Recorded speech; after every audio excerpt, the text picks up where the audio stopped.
Hello everyone, welcome back to Legal Cluster. Azir pora ami start koribole loisu the Code of Civil Procedure aro ei video to amar Legal Cluster guidance program ot thoka ji hokol students ase he students hokolor onurodhot moi ene dhonor video banaiso aru to continue thakibo jetia leke ami sections khini clear nokoru protecto section apunalokok bujwa hobo aro jikhini moi pdf apunalokok disu ba di asu he pdf khinit jikhini sections moi apunalokok mention korisu jikhini সেকশনৰ ওপৰত মই আপোনালোকক note দিছো সেই প্ৰত্যেকটো সেকশনে আপোনালোকৰ প্ৰিলিমছৰ বাবে important হয় ইয়াত আমি আপোনালোকৰ অনুৰোধটো ৰাখিয়ে প্ৰত্যেকটো সেকশন বুজিম কিন্তু যিখিনি পিডিএফত মই দিছো সেইখিনি আটাইতকৈ বেছি ইম্পৰ্টেন্ট ফৰ প্ৰিলিমছ আমি সকলোৱে জানো যে প্ৰিলিমছ আৰু মেইনছৰ ষ্টাডিটো কমপ্লিট ডিফাৰেন্ট হয় গতিকে প্ৰিলিমছৰ কাৰণে প্ৰিলিমছত মই যি দি পঢ়াই আছো প্ৰিলিমছ বেটছত সেইখিনি ইম্পৰ্টেন্ট হয় গতিকে সেইখিনি আপোনালোকে চাবই লাগিব আৰু এই ভিডিওটোত আপোনালোকে ফৰ নিজৰ আপোনালোকৰ ধৰক স্যাটিসফ্যাকশনৰ কাৰণে বা সিপিসি খন অলপ বেছিকৈ বুজু বুলি বা প্ৰিলিমছৰ হে নোটখিনি পঢ়োতে অসুবিধা হ'ব পাৰে গতিকে সেই নোটখিনি পঢ়াৰ আগত আপোনালোকে এই ভিডিওখিনি চাই আপোনালোকে যিখিনি সেকশন হয় সেইখিনি বুজি ললেও বহুতখিনি সুবিধা হ'ব সো আৰম্ভ কৰাৰ আগত আমি আপোনালোকক জনাব বিচাৰো যে লিগেল ক্লাষ্টাৰৰ নেক্সট তিনিটা বেচৰ বাবে এডমিশন ওপেন হৈ আছে আমাৰ প্ৰথম বেচটো যেটো নেক্সট আছে হেতু হৈছে 10th ডিসেম্বৰৰ পৰা ষ্টাৰ্ট হ'ব তাৰ নেক্সটটো 10th জানুৱাৰীৰ পৰা হ'ব আৰু তাৰ নেক্সটটো 1st ফেব্ৰুৱাৰীৰ পৰা হ'ব তিনিটা বেচৰ বাবে আমাৰ এডমিশনস ওপেন হৈ আছে এডমিশনৰ বাবে আপোনালোকে এনকুৱাৰী কৰিব পাৰে এনকুৱাৰীৰ কাৰণে আপোনালোকে WhatsApp কৰিব লাগিব টু দিস নম্বৰ 8486 211616 এই নম্বৰটো আপোনালোকে নোট কৰি ৰাখক আৰু এই নম্বৰত আপোনালোকে গ্ৰেড 1 নে গ্ৰেড 3 মেনশন কৰি দিব আমাৰ ফলৰ পৰা 24 ঘণ্টাৰ ভিতৰত আপোনালোকক কল কৰা যাব এতিয়া যি সকলে মোৰ ভিডিও চাই আছে প্ৰথম আপোনালোকে বেয়াৰ এখন মেলক কাৰণ এই ভিডিওটো চোৱাৰ মানে যেতিয়া চাই থাকিব বেয়াৰ এখনত আপোনালোকে নোট ডাউন কৰি যাব বা সিন দি গৈ থাকিব তেতিয়া ইজি হ'ব ফিউচাৰ আপোনালোকৰ হেল্প হ'ব বেয়াৰ এক্টৰ পেজ নম্বৰ 31 ত সিধা গুছি যাওক পেজ নম্বৰ 31 ত আপোনালোকে সিপিসি খন আৰম্ভণিটো পাব আজি আমি সেকশনস খিনি এতিয়া পৰা আমি সেকশনস খিনি আগতে ক্লিয়াৰ কৰো সো সিপিসিৰ যেটো এক নম্বৰ কি হয় কলৈলৈকে এক্সটেন্ড হৈ আছে তাৰ এন্ড ফোৰ্সৰ ডেটটো কি হয় কেম ইনটু ফোৰ্স কেতিয়া হৈছে মানে লাগু কেতিয়া হৈছে এখিনি বস্তু অফ কোৰ্স মোৰ ষ্টুডেন্টছক বুজাব লগা নহয় গতিকে এখিনি মই নুবুজাও যেহেতু ভিডিওটো মই তেওঁলোকৰ বাবে বনাই আছো মেইনলি আৰু হেখিনি কাৰণে এখিনি চাব লগা নহয় আহক আমি ডেফিনেশনস প্ৰথম চাই লওঁ সো ডিয়াৰ ষ্টুডেন্টস আপোনালোকৰ হাতত মোৰ নোটস খিনি আছে মোৰ নোটস খিনি আপোনালোকে পাইছে তাত ডেফিনেশনসৰ যেটো মই যিখিনি দিছো তাৰ উপৰিও আপোনালোকে ইয়াত অলপমান চাব কিন্তু মই যে ডেফিনেশনস দিছো হেখিনি প্ৰিলিমছ পইণ্ট অফ ভিউৰ পৰা বহুত ইম্পৰ্টেন্ট হয় হেখিনি ডেফিনেশনস কাইন্ডলি আপোনালোকে নুসুৱাকে নাযাব পঢ়ি যাবই লাগিব হলেও এতিয়া এটা ডেফিনেশন আমি ইয়াতে চাই যাওঁ প্ৰথম আমাৰ ডেফিনেশনটো আছে কোড সো আপোনালোকক মই হেদিনাখন যেতিয়া এটো ডেফিনেশনস খিনি দিছিলো তাতে আপোনালোকক মই এটা ট্ৰিক্সও শিকাইছিলো কেনে ধৰণে আপোনালোকে মন ৰাখিব পাৰিব ৰাইট এতিয়া আমি ইয়াৰ মিনিং খিনি চাও ইয়াত কোড মানে হৈছে ৰুলস তাৰ মানে আমি যে কওঁ সিপিসি সিভিল প্ৰসিডিউৰ কোড বা কোড অফ সিভিল প্ৰসিডিউৰ তো কোড অফ সিভিল প্ৰসিডিউৰ হে কোডৰ মিনিংটো হৈছে ৰুলস তাৰ মানে ৰুলস অফ সিভিল প্ৰসিডিউৰ বুজি পাইছে ৰুল খিনি ইয়াত দিয়া থাকিব গুটে কোডখনত আমাৰ ৰুলস দিয়া আছে এন্ড দেন ইয়াত কৈছে ডিগ্ৰী পইণ্ট নম্বৰ 2 টু ডেফিনেশনসৰ 2 ক্লজ 2 টু বহুত ইম্পৰ্টেন্ট হয় সো ক্লজ 2 ত আমাৰ 3-4টা প্ৰিলিমছৰ কোৱেশ্চন ওলাই প্ৰথম ওলাই যে ডিগ্ৰী মানে কি দেন ওলাই যে ডিগ্ৰীৰ ভাগ কি আছে আৰু দেন ওলাই যে ডিগ্ৰীত কি ইনক্লুড হ'ব আৰু কি ইনক্লুড নহয় ওকে কি ইনক্লুড হ'ব আৰু কি ইনক্লুড নহয় চাৰিটাকৈ কোৱেশ্চন আমি প্ৰিলিমছৰ এই পইণ্টটোতে পাই যাওঁ গতিকে এই পইণ্টটো আপোনালোকে এৰিব নোৱাৰে this is a very important point please note down কৰক যি সকলে বেয়াৰে খুলিছে সিন দিদি পঢ়ক নহলে হিয়া পাহৰিব সো ডিগ্ৰী মানে কি ইয়াত খুদিছে so decree is the formal expression of adjudication which so far as regards the code expressing it conclusively determines the rights of the parties with regard to all or any of the matters in controversy in the suit so ইয়াত কৈছে যে degree এটা formal expression হয় যি right of parties determine কৰে degree is not a judgement degree কেতিয়াও judgement নহয় জাজমেন্টেহে ডিগ্ৰী টু চাই পেলাই জাজমেন্ট দিয়ে বাট ডিগ্ৰী যেটো বস্তু হয় হেতু জাজমেন্টতকে complete different decree is not the final words of the court so decree হৈছে যে যত right of party determine কৰি দিয়ে কোনটো পাৰ্টিৰ ৰাইটস খিনি থাকিব বুজি পাইছে হেতুৱে হৈছে ডিক্ৰী আৰু ইয়াত সুধিছে যে ডিক্ৰী আমাৰ দুটা প্ৰকাৰৰ হ'ব পাৰে প্ৰিলিমিনাৰী অৰ ফাইনেল আৰু কেতিয়াবা অপচনত আহে হয়নে প্ৰিলিমিনাৰী ফাইনেল বোথ ইদাৰ হয়নে আহে ন হেখিনি বস্তু নোটতে পাই যাব নোটছখিনি মই দিয়া নোটটো চালে গম পাই যাব যে প্ৰিলিমিনাৰী আৰু ফাইনেলৰ উপৰিও কিবা আছে নেকি সো ডিক্ৰীত কি ইনক্লুড হৈ থাকিব rejection of A plaint include হ'ব আৰু determination of any question within section 144 টো ইনক্লুড হৈ যাব বাট ইয়াত কি লিখা আছে যে ইয়েছ যে ডিক্ৰী যিটো হয় তাত কি ইনক্লুড নহয় হেতুও লিখা আছে সো নহয় এই দুটা any adjudication from which an appeal lies is an appeal from an order আৰু any order of dismissal for default এই দুটা বস্তু ইয়াত ইনক্লুড নহয় so this is what we found in decree যেটো আমি পাইছো ডিক্ৰীত ইম্পৰ্টেন্ট ফৰ প্ৰিলিমছ এখিনিয়ে পইণ্ট হয় ইয়াৰ যেটো এক্সপ্লেনেশ্যন হেতু অকনমান চাই ল ডিক্ৰী ইজ প্ৰিলিমিনাৰী কেতিয়া প্ৰিলিমিনাৰী হয় যেতিয়া further proceedings have to be taken before the suit can be completely disposed of jetia eta decree dispose mane ekdom bondho kori dia close kori dia so decree eta dispose korar agot hetu khatam kori dia hetu mane ending korar agot jetia further proceedings kisuman lobo lagibo okay tetia hetu preliminary hoy ta mane hetu khatam hua nai khatam hoar agot kisuman proceedings lobo lagibo so it is not final it is a preliminary aru final ketia hoy when such adjudication completely disposes of jitu bostu completely ami dispose koribo paro jitu adjudication ami completely dispose mane ki hetu ami ইয়াৰ পৰা মানে একেবাৰে পুঠিয়াই দিব পাৰো হৈ গল আমাৰ complete খতম কৰিব পাৰো আমি ক্লোজ কৰিব পাৰো বহিখন হয়নে সো দিস ইজ ডিসপোজ যেটো আমি কমপ্লিট ডিসপোজ কৰিব পাৰো অফ দিস সুট হেতু কয় কি হেতু কয় ফাইনাল ডিক্ৰী আৰু it may B partly preliminary and partly final আৰু এভাগ ডিক্ৰী থাকে যদিও আমাক ওপৰত মই যে কলো নোটছটো চাবলে হেতু কাৰণে যদিও আমাক ধৰক ওপৰত কলে কি it may be either preliminary or final এই হৰ কথা কৈছে হয়নে প্ৰিলিমিনাৰী বা ফাইনেল বুলি কিন্তু তলত আমাক কি কৈছে হি partly preliminary আৰু partly final থাকিব পাৰে তাৰ মানে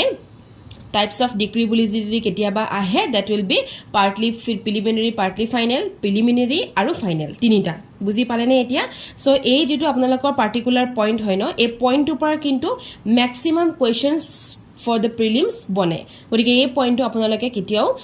নুসুৱাকে নাযাব আৰু যিখিনি মই আপোনালোকক পঢ়াই গৈ আছো কাইন্ডলি বেয়াৰ একটত সিন দি যাওক যাতে পিছত দিগদাৰ নহয় এতিয়া আমি চাও ডিক্ৰী হোল্ডাৰ কি হয় so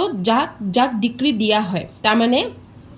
decree holder means any person in whose favor a decree has been passed যাৰ ফেভৰত ডিক্ৰী এটা দিয়া হয় ওকে তেওকে আমি ডিক্ৰী হোল্ডাৰ কও এতিয়া আমি সকলোৱে জানো প্ৰত্যেকটো কেছত দুটা পাৰ্টি থাকিব এটা প্লেইন্টিফ এটা ডিফেন্ডেন্ট সো জিটু ফেভৰত প্লেইন্টিফে হক ডিফেন্ডেন্টে হক যাৰ ফেভৰত ডিক্ৰীটো পাস কৰা হৈছে সেই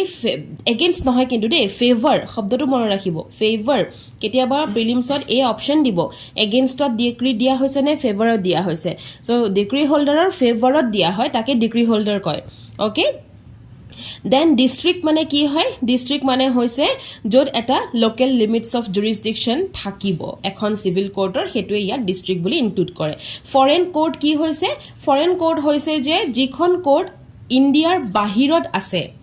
okay the court which is situated outside India and not established or continued by the authority of the central government foreign court or meaning to etwe je jikhon court India'r bahirot ase kintu India'r central government or underot ba authority nai that means ami enekoi bhabu je kisuman amar enekwa bahut courtu ase jitu dhorok India'r central governmentor authority আছে কিন্তু situated code situated হৈ আছে আমেৰিকাত বা বাহিৰত কোনোবা ইণ্ডিয়াৰ বাহিৰৰ দেশত সিচুয়েট হৈ আছে কিন্তু সেই কোডখন কাৰ আন্ডাৰত আছে কাৰ অথৰিটিত আছে সেন্ট্ৰেল গভৰ্নমেন্ট অফ ইণ্ডিয়াৰ অথৰিটিত আছে তেতিয়া হেখন কিন্তু ফৰেন কোড নহয় আকৌ মনত ৰাখিব ফৰেন কোডৰ মিনিংটো হৈছে যিখন কোড বাহিৰত আছে বাহিৰত অৱস্থিত কিন্তু হেখন কোড আকৌ ইণ্ডিয়ান সেন্ট্ৰেল গভৰ্নমেন্টৰ কিন্তু অথৰিটিত নাই হেখন কমপ্লিটলি বাহিৰৰে হয় বাহিৰৰ সেন্ট্ৰেল গভৰ্নমেন্টে হক বাহিৰৰ যিকোনো গভৰ্নমেন্টৰ অথৰিটিত আছে বাট আমাৰ কোনো লিংক নাই হেতুকে আমি কওঁ foreign code okay So foreign court means completely foreign, that India কোনো লিংকে নাথাকে. Now foreign judgment কি হয়? Foreign judgment means the judgment of a foreign court. So foreign courtৰ যিটো judgment হেতুৱে হৈছে foreign judgment. Foreign courtৰ এটা judgment. হেকাৰণে foreign courtৰ meaning to very important হয়. কাৰণ কেতিয়াবা এনেকে থাকিব অপচনত যে established situated outside India, situated outside and established or controlled by the central government এনেকে আহিব পাৰে. ঠিক আছে? So be careful while choosing the answer or choosing the MCQs. Now government pleader কোন হয় কি হয় চাওক গভৰ্ণমেণ্ট প্লিডাৰ ইয়াতে মই এটা কথাও কৈ থওঁ আপোনালোকে পিছলৈ পাব এতিয়া নহয় এতিয়া ইয়াত নালাগে বাট গভৰ্ণমেণ্ট প্লিডাৰ গভৰ্ণমেণ্ট এডভোকেট পাব্লিক প্ৰসিকিউটৰ যেতিয়া CRPC পঢ়িম অফ কোৰ্স এখিনি আৰু বেছি ক্লিয়াৰ হ'ব এই বস্তুবিলাক কিন্তু কমপ্লিট এটা বেলেগ বেলেগ টাৰ্ম হয় পাব্লিক প্ৰসিকিউটৰ গভৰ্ণমেণ্ট প্লিডাৰ নহয় পাব্লিক প্ৰসিকিউটৰ এটা গভৰ্ণমেণ্ট এডভোকেট নহয় গভৰ্ণমেণ্ট এডভোকেট গভৰ্ণমেণ্ট প্লিডাৰ নহয় সব বেলেগ বেলেগ টাৰ্ম হয় সো এখিনি আমি যেতিয়া CRPC ষ্টাৰ্ট কৰিম বা BNS ষ্টাৰ্ট কৰিম অফ কোৰ্স সেখিনি আপোনালোকক মই তেতিয়া ক্লিয়াৰ কৰি দিম এতিয়া গভৰ্ণমেণ্ট প্লিডাৰৰ ওপৰত ইয়াত কি কৈছে গভৰ্ণমেণ্ট প্লিডাৰ এজন অফিচাৰ হয় যাক ষ্টেট গভৰ্ণমেণ্টে এপইণ্ট কৰে প্ৰথম প্ৰিলিমছৰ কোৱেশ্চনটোৱে হৈছে এইটো যে গভৰ্ণমেণ্ট প্লিডাৰক এপইণ্ট কোনে কৰে গভৰ্ণমেণ্ট প্লিডাৰক কেতিয়াও ধৰক হাই কোৰ্টে এপইণ্ট নকৰে যেনে আমি যদি এজন গভৰ্ণমেণ্ট প্লিডাৰৰ কাৰণে এপ্লাই কৰোঁ আমি গোটেই ষ্টেটখনৰ কাৰণে কাম কৰিম গতিকে ষ্টেট গভৰ্ণমেণ্টে এপইণ্ট কৰিব to perform all the or any of the functions expressly imposed by this code on the government pleader and also any pleader acting under the discretion of government pleader. High Court ki hoy? So High Court in relation to Andaman and Nicobar Islands means High Court in Calcutta. এই বস্তুটো মনত ৰাখিব এটো jurisdictionৰ কথা কৈছে হলে এটো GK আপোনালোকৰ GK মেমে এখিনি কভাৰ কৰিব বা কৰিছে যদিও কাৰবা কৰিছে তো কৰিছে যদি জিকে ক্লাसेस এতিয়ালৈকে হোৱা নাই বা হ'ব এইখিনি বস্তু হাই কোৰ্ট সুপ্ৰিম কোৰ্ট এগুটেখিনি বস্তু আপোনালোকক কভাৰ কৰিব আৰু মই আপোনালোকক কনস্টিটিউশন অফ ইণ্ডিয়াত কিন্তু কভাৰ কৰিছিলো যে জুৰিসডিকশন কাৰ কোড কি আছে হয়নে so High Court in relation to Andaman Nicobar code থাকে কলকাতা থাকে ইণ্ডিয়া কি হয় India means the territory in India excluding the state of Jammu and Kashmir okay এইটো পইণ্ট আপোনালোকে এতিয়া কাটি দিয়ক এতিয়া এটো ইনক্লুডিং হৈ গল এক্সক্লুড হৈ থকা নাই কাৰণ এতিয়া এটো বস্তু এমেন্ড হৈ গুছি গল ওকে যদি আপোনালোকৰ পুৰণা বেয়াৰেক হয় judge means the presiding officer of a civil court ইয়াত judgeৰ meaning to CPC যেহেতু গদিকে civil courtৰ কথা কৈছে যদি CRPC হল হয় তেতিয়া হলে ক্ৰিমিনালৰ কথা কলে হয় এতিয়া judgment কি হয় so judgment means the statement given by the judge on the ground of a decree or order যেটো মই আপোনালোকক অলপ আগত কৈ গলো যে decree is not a judgment decree right of party to determine কৰা হয় আৰু judgment টোৱে হে ডিক্ৰী চাই পেলাই গ্ৰাউন্ড অফ ডিক্ৰী চাই পেলাই এটা স্টেটমেন্ট দিয়া হয় জাজে এটা স্টেটমেন্ট দিয়ে হে স্টেটমেন্টটোকে আমি জাজমেন্ট বুলি কওঁ ওকে নাও judgement ডেটাৰ mind it DEBTOR is not debtor it is debtor okay so judgment debtor kun hoy judgment debtor means any person against whom a decree has been passed etia othoni moi ki kolu jar ফৰে decree দিয়া হয় তেও কয় কি কয় তেও decree holder যাৰ ফেভাৰত দিয়া হয় ফেভাৰ শব্দটো মই আন্ডাৰলাইন কৰিব কৈছিলো ন এতিয়া এগেইনষ্ট শব্দটো আপোনালোকে আন্ডাৰলাইন কৰক এগেইনষ্ট শব্দটো আন্ডাৰলাইন কৰক সো যাৰ এগেইনষ্টত ডিক্ৰী এটা পাস কৰা হয় তাক আমি জাজমেন্ট ডেটাৰ বুলি কওঁ এতিয়া বুজি পালেনে যাৰ এগেইনষ্টত অথনি যাৰ ফেভাৰত কৈছিলো আমি যদি চাও এইটো সব ডিক্ৰী হোল্ডাৰ হৈছে যাৰ ফেভাৰত ডিক্ৰী এটা পাস কৰা হৈছে আৰু জাজমেন্ট ডেটাৰ হৈছে যাৰ এগেইনষ্টত আমি জাজমেন্টটো পাস কৰিছো তেও জাজমেন্ট ডেটাৰ কয় ঠিক আছে যাৰ এগেইনষ্টত ডিক্ৰীটো পাস কৰিছো নট জাজমেন্ট ডিক্ৰীটো পাস কৰিছো হেতুকে জাজমেন্ট ডেটাৰ কয় কিন্তু এটো ভুল নকৰিব যাৰ এগেইনষ্টত ডিক্ৰী পাস কৰিছো নে যাৰ এগেইনষ্টত জাজমেন্ট পাস কৰিছো হেতু কিনে এটা কোৱেশ্চন হয় গতিকে প্ৰিলিমছত মনত ৰাখিব যাৰ এগেইনষ্টত ডিক্ৰী পাস কৰিছো ডিক্ৰীৰ কথাই কৈছে ডিক্ৰী যদি ইন ফেভাৰত পাস কৰিছো তেও কয় ডিক্ৰী হোল্ডাৰ ডিক্ৰী যদি এগেইনষ্টত পাস কৰিছো তেও কয় জাজমেন্ট ডেটাৰ ফাইন নাও লিগেল ৰিপ্ৰেজেন্টেটিভ এটো দেখিলে বুজি পাব মিন প্ৰফিট কাক কয় চাও মিন প্ৰফিট মানে হৈছে those profit which the person in wrongful possession of such property actually received এনেকুৱাটা প্ৰফিট এজন মানুহৰ যিজনে হে পসেশনটো wrongfully পালে তেও হেতু পসেশন পাব নালাগে বাট পালে or might with ordinary diligence have received therefrom together with interest on such profit. Logote interest to pai gose, but shall not include the profit due to improvement made by the person in wrongful possession. So jar he bostuto nohoe teo wrongfully possession paise tar par teo profit pai ase hetuke mean profit buli koa hoy in short. ঠিক আছে, movable property include hoi thake growing crops. Ami janu je movable property মানে হৈছে ধৰক যিখিনি property আমি move কৰিব পাৰো, যেনে সোণ ৰূপ গহনা হয়নে, মোৰে আঙুঠিটো, মোৰে ধৰক ক্লিপ, মোৰে টাৱেলখন, এইবিলাক সব আমি যিবিলাক আমি প্ৰপাৰ্টি আমি মুভ কৰিব পাৰো। কিন্তু গ্ৰোয়িং ক্ৰপছ বুলি ক'লে আমি মুভেবল নে ইমুভেবল আমি অকণমান থমকি ৰ'ব লগা হয়। কিয়? কাৰণ গ্ৰোয়িং ক্ৰপছ, ক্ৰপ বুলি ক'লে আমি প্ৰত্যেকটো বস্তুৱে বুজো, প্ৰত্যেকটো শস্য, গতিকে শস্যখিনি যদি এবাৰ ৰুই দিলে তাতো থাকি গ'ল, সেইখিনি মুভেবল হ'ব নে ইমুভেবল হ'ব। চ' আমি সদায় জানিব লাগিব প্ৰত্যেকটো শস্য আমি মুভ কৰিব পাৰো। আপুনি যদি এটুকুৰা মাটিত খেতি কৰিছে, বন্ধাকবিয়ে হওক ৰুইছে, আপোনালোকে ধান হওক ৰুইছে, সেইখিনি আপোনালোকে উঠাই পেলাই লৈ পেলাই আকৌ বেলেগত আপোনালোকে ৰুব পাৰে, গতিকে সেইটো মুভেবলত কাউণ্ট হয়। So' always remember growing crops is a movable property. Order মানে কি হয়? অৰ্ডাৰ মানে হৈছে এটা formal expression of any decision of a civil code which is not a decree. এতিয়া আকৌ এইখিনিতে লাগিল নহয় খেলি মেলি, যে এতিয়া ডিক্ৰী জাজমেণ্টটো বুজি পাই গলো, কিন্তু অৰ্ডাৰ কি হৈ যায়। চ' অৰ্ডাৰ এটা formal expression of a civil code হয়। চিভিল কোৰ্টে এটা ডিচিশ্যন দিয়াৰ, চিভিল কোৰ্টে এটা ডিচিশ্যন দিছে, কিন্তু জাজমেণ্ট সেইটো নহয় দেই, সেইটো জাজমেণ্টটোকেও বেলেগ হয়। যিটো এটা চিভিল কোৰ্টে ডিচিশ্যন দিছে এটা ফৰ্মেলি, আৰু সেইটো ডিক্ৰী নহয়, সেইটোৱে হৈছে অৰ্ডাৰ। তাৰমানে আমি তিনিটা বস্তু ক্লিয়াৰ হওঁ, ডিক্ৰী, অৰ্ডাৰ আৰু জাজমেণ্ট। চ' ডিক্ৰী হৈছে কি? ডিক্ৰী হৈছে যে এটা পাৰ্টিৰ ৰাইট ডিটাৰমাইন কৰে, rights of the parties. Okay, দুটা পাৰ্টিৰ মাজত ৰাইট অফ পাৰ্টি ডিটাৰমাইন কৰাটোকে ডিক্ৰী কয়। অৰ্ডাৰ হৈছে ফৰ্মেল এক্সপ্ৰেছন যিটো কোৰ্টে এটা ডিচিশ্যন হিচাপে দিয়ে, যে আপুনি ইমান টকাকৈ আপুনি এইটো ৰং কৰিছিল, ভুল কৰিছিল, গতিকে আপুনি ইমান টকাকৈ আনটো পাৰ্টিক দিব লাগিব, সেইটো হৈছে এটা অৰ্ডাৰ, সেইটো জাজমেণ্ট নহয়। আৰু জাজমেণ্ট হৈছে ফাইনেল ষ্টেটমেণ্ট, যিটো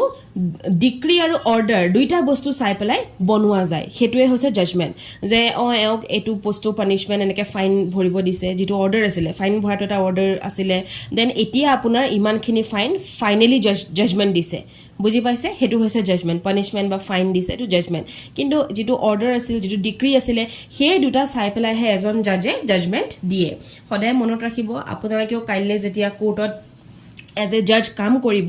ডিক্ৰী আৰু অৰ্ডাৰ চাইহে আপোনালোকে জাজমেণ্টটো দিব লাগিব। ডাইৰেক্টলি আপোনালোকে জাজমেণ্ট এটালৈ মুভ কৰিব নোৱাৰে যেতিয়ালৈকে আপোনালোকে ডিক্ৰী আৰু অৰ্ডাৰটো চোৱা নাই। আৰু ডিক্ৰী এণ্ড অৰ্ডাৰ সদায় এনেকুৱা এটা পজিশ্যনত থাকে যে প্ৰথম আপুনি ডিক্ৰীটো পাই গ'ল, ৰাইটছ অফ পাৰ্টিজ পালে, তাৰ মাজত অৰ্ডাৰ বহুত পাই থাকিব, যে বহুতখিনি অৰ্ডাৰ পাছ হৈছিলে, এইটো এনেকুৱা হয়, এইটো তেনেকুৱা হয়, এইটো এনেকৈ আহিব লাগিব, অমুক ডেটতহে হ'ব, হয়নে। চ' বহুতখিনি অৰ্ডাৰ্ছ থাকিব, যে এইখিনিৰ কাৰণে নথি পত্ৰ এইখিনি লাগিব, চ' এইখিনি অৰ্ডাৰ দিছে যে আপুনি লৈ আহি পেলাই পেছ কৰক কোৰ্টত, এইবোৰ চব অৰ্ডাৰ থাকে, তাৰ পিছতহে জাজমেণ্টটো আমাৰ পাছ হয়। এতিয়া নেক্সট আহি গ'ল প্লিডাৰ। প্লিডাৰ, প্ৰেছক্ৰাইব, পাব্লিক অফিচাৰ, এইবোৰ পঢ়িলে বুজি পাব, হ'লেও পাব্লিক অফিচাৰত এই কোন কোন ইনক্লুড আছে সেইখিনি বস্তু ইম্পৰ্টেণ্ট হয়। অ'কে, দেন H নম্বৰলৈকে আছে দেই, এইখিনি এবাৰ গোটেইখিনি চাব। দেন আহি গ'ল ৰুলছ, শ্বেয়াৰ আৰু চাইণ্ড, এইকেইটাও পঢ়িলে বুজি পাব। মানে মোৰ ষ্টুডেণ্টছৰ কথা মই কৈ আছোঁ, যে ষ্টুডেণ্টছখিনি এইখিনি পঢ়িলে এতিয়া বুজি পাই যাব। চ' এইখিনি অকণমান চাই থ'ব। এইটো ৰুলছ মানে হৈছে যিখিনি ফাৰ্ষ্ট শ্বিডিউলত আছে, এইটো কিন্তু প্ৰিলিমছৰ এটা কুৱেশ্যন হয় দেই, কোনখন শ্বিডিউলত আছে। দেন আহি গ'ল সাব অৰ্ডিনেট কোৰ্টছ। চ' আমি যেতিয়া কোৰ্টৰ বিষয়ে পঢ়োঁ, আমি CRPCটো পাওঁ, CPCটো পাওঁ। সাব অৰ্ডিনেশ্যন অফ কোৰ্টছ, কোৰ্টৰ সেই ভাগখিনি আমি পঢ়োঁ। আহক, for the purpose of this court the district court is subordinate to the high court. I think এইটো বস্তু মই আপোনালোকক এটা ডায়াগ্ৰাম আঁকি পেলাই দিছিলোঁ, হয়নে। চ' ডায়াগ্ৰামটো চালে বুজি পাইছে, গতিকে এতিয়া আপোনালোকক মই এই টপিকটোৰ ওপৰত সাব অৰ্ডিনেট কোৰ্টৰ ওপৰত মই নকওঁ, কাৰণ এইটো যিহেতু আপোনালোকৰ বাবে স্পেচিয়েলি বনোৱা হৈছে to the online guidance programme students, গতিকে ডায়াগ্ৰামটো এবাৰ চাব। ডায়াগ্ৰামটোৰ সোঁফালে আপোনালোকে স্মল কোৰ্টছ কোৰ্টৰ বেলেগকৈ পাব, সেইটোও চাব। সোঁফালে সোঁফালে কিবা এটা কোৰ্টৰ বেলেগকৈ মই লিখি দিছোঁ, সেইটো কেনেকৈ হৈছে সেইটোও চাব, লগতে মোৰ ভইচ নোটটো আপোনালোকে শুনিব। নেক্সট ছেভিংছ আহি গ'ল। যদিও সেভিংসৰ ওপৰত এনেকৈ একো কুৱেশ্যন নাহে গতিকে এই সেভিংসটো ধৰক নাচালেও হ'ব আপোনালোকে স্কিপ কৰিব পাৰে application of the code to revenue code এতিয়া আমি চাওঁ যে এইখিনিৰ পৰাই লাগিলে গোটেইখিনি খেলিমেলি এইখিনিৰ পৰাই যিখিনি বস্তু ইম্পৰ্টেণ্ট হয় পিডিএফত আছে যিখিনি বস্তু নহয় সেইখিনি বস্তু ইয়াতে থাকিব মই ভিডিঅ'তে ক'ম চ' বুজি পেলাই যাওক হ'লেও ইম্পৰ্টেণ্ট নহ'লেও কিছুমান কুৱেশ্যনছ কিন্তু আহে যদিও আমাৰ কোৰ্টত নালাগে সেইখিনি বস্তু তথাপিও কিন্তু নালাগে মানে কি লাগে কোৰ্টত বাট ইউজটো কম হয় তথাপিও কিন্তু সেইখিনি কুৱেশ্যনৰ ওপৰত কেতিয়াবা কুৱেশ্যনছ আহিব পাৰে so' application of the code to revenue কোডছবিলাকত এই চিপিচিখন কেনেধৰণে এপ্লাই হয় সেই বস্তুটোৰ ওপৰতে এই নোটটো where any revenue code are governed by the provision of this code in those matter of procedure upon which any special enactment applicable to them is silent the state government may by notification in the official gazette declare that any portion of those provision which are not expressly made applicable by this code shall not apply to those code or shall apply to them with such modifications as the state government may prescribe yat main power to this state government je jodi eta jot eta revenue code ase aru jikhon revenue code cpc provisions lagibo ba lagi ase aru tat kono special আৰু তাত যিখিনি matter হ'ব procedure যিখিনি matter হ'ব য'ত special এনেক্টমেণ্ট applicable হ'ব আৰু সেইখিনি চাইলেণ্ট হৈ আছে তেনে ক্ষেত্ৰত ষ্টেট গভৰ্ণমেণ্টে এটা নটিফিকেশ্যন দিব কাক দিব অফিচিয়েল গেজেটক দিব যে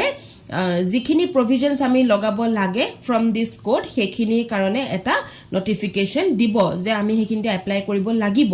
ওকে আৰু সেই বস্তুটো কোনে চাব কমপ্লিটলি ষ্টেট গভৰ্ণমেণ্টে যেনেকৈ প্ৰেছক্ৰাইব কৰিছে তেনেধৰণে চলিব লাগিব সেইখিনি ইয়াত কোৱা হৈছে হ'লেও এইটো অকণমান চাইলেণ্ট হয় এই ছেকশ্যনটো কিন্তু আপোনালোকে পঢ়ি গ'লে ভাল হয়নে তাৰপিছতে আহি গ'ল ৰেভিনিউ কোড ইন ছাবছেকশ্যন 1 মিনছ আ কোড এতিয়া আমি যে ছাবছেকশ্যন 1 মিনছ দিছ ওৱান ইয়াত যে আমি এটা ৰেভিনিউ কোড পঢ়িলোঁ ৰেভিনিউ কোডনো হয় কি সেইটো ডেফিনেশ্যন পিছতহে দিছে ছাবছেকশ্যন 2ত কি দিছে যে এটা কোড এখন code which have jurisdiction under any local law to entertain suits or other proceeding relating to the rent revenue profit of land used for agricultural purpose but does not include civil code having original jurisdiction under this code or to try such suit or proceeding as being suit or proceedings of a civil nature prelims or question a yat hai actually ইয়াতহে এটা প্ৰিলিমছৰ question বনে যে revenue code কি হয় আৰু revenue কোডত কি বস্তু include হয় কি বস্তু ইনক্লুড নহয় চ' ৰেভিনিউ কোড হৈছে এখন কোড যাৰ জুৰিছডিকশ্যনটো কিবা কোনোবা এখন লোকেল লৰ পৰা জুৰিছডিকশ্যনটো তেওঁলোকে পাইছে আৰু সেইকাৰণে সেইখন কোড আছে আৰু সেই কোডখনে কি চাব the proceedings which are related to কি প্ৰথম হৈছে ৰেণ্ট হয়নে then revenue then profit of land used for agricultural purpose এই তিনটা বস্তুৰ ওপৰত হে ৰেভিনিউ কোৰ্টে চাব তেওঁলোকে কাম চাব বা কেছখিনি চাব বাট does not include a civil court কিন্তু তাহাতৰ ৰেভিনিউ কোৰ্টৰ লগত চিভিল কোৰ্ট কেতিয়াও ইনক্লুড হৈ নাথাকে having original jurisdiction under the code CPC আন্ডাৰত যিখন চিভিল কোৰ্টে মানে থাকিব CPC কানেক্টেডত যিখন চিভিল কোৰ্টে কাম কৰিব সেই চিভিল কোৰ্ট আকৌ ৰেভিনিউ কোৰ্ট নহয় ৰেভিনিউ কোৰ্টটো কমপ্লিটলি বেলেগ তাৰ কথাই কৈছে ঠিক আছে এতিয়া বুজিলে নে যিখন চিভিল কোৰ্ট হয় সেইখনে চিভিল প্ৰচিডিংছ চিভিল নেচাৰৰ প্ৰচিডিংছখিনিতো চাবই সেইখিনি সুট চাবই কিন্তু ৰেভিনিউ কোৰ্টে কাক চাব ৰেভিনিউ কোৰ্টে মাত্ৰ দুই তিনটা বস্তুহে চাব ৰেভিনিউ কোৰ্ট এখনে লোকেল লৰ মানে CPC নহয় লোকেল লৰ jurisdiction পায় যে লোকেল লখিনি আমি চাব পাৰো ওকে বাট CPC অকল লোকেল ল নহয় সো ৰেভিনিউ কোৰ্টে লোকেল লৰ jurisdictionটো পায় যিখন ষ্টেটত আছে বা যিখন জেগাত আছে আৰু সেই জেগা টুকুৰাৰ সেই যেটো জেগা সেই জেগা টুকুৰাৰ jurisdictionটোহে পায় গুটেই অল ওভাৰ দা আসাম নাপায় আৰু সেই ৰেভিনিউ কোৰ্টে ৰেন্ট ৰেভিনিউ আৰু profit of land use for agricultural purpose এই তিনটা বস্তুৰ ওপৰত সেই কোৰ্টখনে কাম কৰিব যিখিনি সুটস আহিব সেইখিনি ওপৰত কাম কৰিব বুজিলে এতিয়া ক্লিয়াৰ হ'ল নাও পিকুইনাৰী jurisdiction কি হয় সো আমি jurisdiction দুই তিনটা কৈ পাও আপোনালোকক মই চাৰ্ট বনাই দিছিলো I hope you remember Pecuniary jurisdiction কি হয় save and so far as it otherwise expressly provided nothing herein contained shall operate to give the court jurisdiction over suits the amount of value of the subject matter which exceeds the pecuniary limit if any of its ordinary jurisdiction just আপোনাকে red কৰি যাব ইয়াৰ ওপৰত কোৱেশ্চনছ যদিও প্ৰিলিমছত নবনে হলেও আমি চাব লাগিব যে Pecuniary jurisdiction কি হয়? Pecuniary jurisdiction হৈছে যে it's a kind of jurisdiction য'ত আমাৰ subject matter to relate হৈ থাকিব কেনেকে যে nothing herein contained shall operate to give any court jurisdiction over suits the amount or value of subject matter of which exceeds the pecuniary limit. আমাৰ সকলোৰে এটা limit থাকে ন যে pecuniary limit থাকিব কিবা লিমিট থাকিব jurisdiction original jurisdictionৰ পৰা তো সেই লিমিটটো যেতিয়ালৈকে এক্সিড নকৰে তেতিয়ালৈকে হি pecuniary jurisdictionে থাকিব হেতুকে ইয়াত মিনিং কৰিছে however prelims point of view pecuniary jurisdictionৰ মিনিং খুদি পেলাই কেতিয়াও কোৱেশ্চনছ নাহে provincial small cause court কি হয় সো আমি জানো small cause court আমি আগতেও CPC স্টাৰ্টতে আপোনালোকে PDF ত দেখিছে মই লিখি দিছো হয়নে small cause court so small cause court খন কি হয়নো তাৰ provincial small cause court কি হয় so the following provisions shall not extend to courts constituted under the provincial small cause court act 1887 okay or to the courts exercising the jurisdiction of a court of small causes tarpisote exercising a corresponding jurisdiction so that to say so much of the body of the code as it relates to suits accepted from the cognizance of a court of small cause so provincial small cause court or kam khini kotha he yat koise yat ki dhoroner suits teluke execute koribo hekita kotha koise so sai jabo ebar kunkhini suits teluke execute kore sabo aru next ami pai jao the following sections that is to say section 9 91 92 94 95 orders for the attachment of immovable ekhini same kotha koise jekhini kam teluke loy hekhini de important for prelims ekhini he kintu kunkhini loy ekhini important even 18 ta point to important hoy sai thabo ekhini pora eku point nobone karon ekhini pora apnalok meaning dia nai godike small provincial small cause court or etu bostu important kar logot relate hoy ase body to aru then hoise je কি সেকশনৰ লগত তেওঁলোকে ডিল কৰিছে আৰু কি পইণ্টৰ লগত ডিল কৰিছে okay এই দুটা পইণ্টটো আছে এই দুটা পইণ্ট আপোনালোকে ভালদৰে চাই যাব ইম্পৰ্টেন্ট ফৰ প্ৰিলিমছ হয় মই নোটছত দিছো হলেও এখিনি পইণ্ট আপোনালোকে বেয়াৰেক্টত দাগ দি থক প্ৰেসিডেন্সি স্মল কজ কোড এতিয়া আমি দুটা বস্তু স্মল কজ কোড পালো এটা হৈছে আমি প্ৰভিন্সিয়াল স্মল কজ কোড পালো যেটো আপোনালোকক মই কলো যে প্ৰিলিমছৰ পৰা আপোনালোকে কি চাব লাগিব যে তাৰ জুৰিসডিকশনত হি কি কাম কৰে কাৰ লগত ৰিলেট হৈ আছে আৰু কি হি সেকশনছৰ লগত হি ডিল কৰে হয়নে এতিয়া আমি চাম যে presidency small cause code so presidency small cause কোডত কি কোৱা আছে যে safe as provided in section 24 38 41 75 clause A B and C 76 and by the presidency small cause code act 1882 the provisions in the body of this code shall not extend to any suit or proceeding in any small small causes established in the towns of Calcutta Madras and Bombay a tinikhon state of eri pelai presidency small cause code sole okay হেডুটা বস্তু মনত ৰাখিব then High Court of jurisdiction আগতে মানে first আমি জানো High Court of jurisdiction code আছিল Fort William which is in Kolkata ঠিক আছে এটো কলকাতা বুলি কয় মাদ্ৰাজ আৰু বম্বে এই তিনটা বস্তু মনত ৰাখিব ইয়াত আৰু একো পঢ়িব লগা একো নাথাকে নাও আমাৰ